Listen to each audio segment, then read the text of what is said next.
اكشن. ازيك؟ كله بونو بونو. نورني يا صاحبي في فيديو جديد. عايز تنجح؟ سهل جدا. كل اللي عليك ما تعملش اللي بيعمله 90% من الناس، عشان معظمهم مش هيوصلوا اصلا. النهارده مش هقول لك تعمل ايه، النهارده هقول لك تبطل ايه. النجاح مش دايما بيجي من اللي بتعمله، ساعات النجاح بيجي من الحاجات اللي بتشيلها من حياتك، زي مثلا جهاز كمبيوتر مليان فايلات ملهاش لازمه. عمرك ما هتشوف السرعه غير لما تشيل الكراكيب اللي لسه موجوده. النهارده هديك 10 حاجات لازم تمنعها من حياتك. يلا نبدا.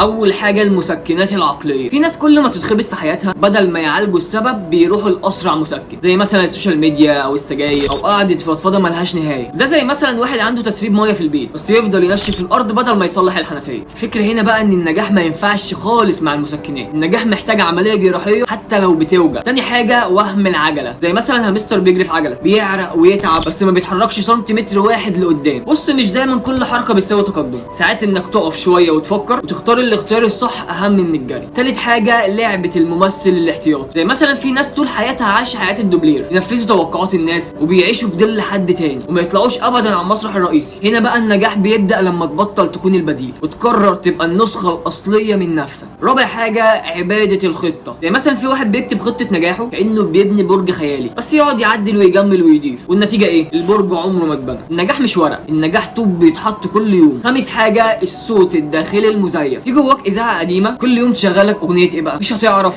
وهتفشل، انت مش قدها. الغريب بقى ان الاذاعه دي مش صوتك اصلا، ده تسجيل قديم من حد كسر فيك حاجه زمان. طب والحل ايه؟ الحل انك لازم تقفل الاذاعه دي وتسجل تراك جديد لنفسك بايدك انت. سادس حاجه تاجيل الثوره. في دماغك بلد محتله وعارف انك محتاج تعمل ثوره عشان ترجعها، بس كل يوم تقول هبدا بكره. النتيجه ايه؟ الاحتلال بيتوسع اكتر ويسيطر عليك. الفكره انك كل يوم بتاجله بيتحول من قرار صغير لسجن كبير. سابع حاجه الاحتفال الوهمي. في ناس بتحتفل بالنيه، والله زي ما بقول لك كده. مثلا اول ما تفكر تبدا دايت او تكتب كتاب او تعمل بيزنس، روح تعلن للناس وكانك انجزت حاجه فعلا. وده عامل زي واحد عمل عيد ميلاده قبل ما يتولد، فالمفروض تحتفل بالنتيجه مش بالنيه. تامن حاجه مصيده الخبراء. بتلاقي حد مثلا قاعد بيسمع بودكاست، يقرا كتاب او كورسات اونلاين بس عمره ما طبق. عامل زي واحد بيذاكر خريطه العالم بالتفصيل بس عمره ما سافر ولا راح حتى الشارع اللي جنبه. الفكره بقى ان الحاجه لما ما تطبقهاش بتتحول لعبء كبير جوه دماغك. تاسع حاجه التفاوض مع الحلم. زي واحد مثلا بتلاقيه قاعد مع حلمه اكنه بيعمل صفقه. طب ايه رايك ابدا السنه الجايه؟ طب خلينا نصغر الهدف شويه. بص، الحلم مش تاجر، الحلم عايز واحد يخطفه ويجري. عاشر حاجه سرقه الوقت الصغيره. انت مش بتخسر وقتك بس في ساعات طويله، الخساره الحقيقيه في الدقائق الصغيره اللي بتتسرق منك. لسه 10 دقايق على المسلسل، هقعد 5 دقايق بس على الموبايل. الدقائق دي بقى بتتجمع وبتعمل مقبره لعمرك. الفكره هنا ان النجاح مش محتاج وقت اكتر، النجاح محتاج انك توقف النزيف الصغير. فلازم تعمل ايه بقى؟ اعاده التجميع. النجاح مش محتاج وصفه معقده، النجاح محتاج انك تنظف دماغك من الحاجات اللي بتسحبك لتحت. فاوعى تعيش عمرك كانك ماشي في بيت غرقان، كل يوم تجيب الفوطه وتنشف الارض من غير ما تدور على مكان التسريب. اللي بينظف كركبه عقله اسرع من اللي يحاول يركب اجنحه على فوضى. عايزك تقولي في الكومنتات ايه اكتر عاده حسيت انها بتاكل عمرك من غير ما تحس، وناوي تقطعها ازاي. تابعني عشان نمشي طريق النجاح مع بعض. بس كده.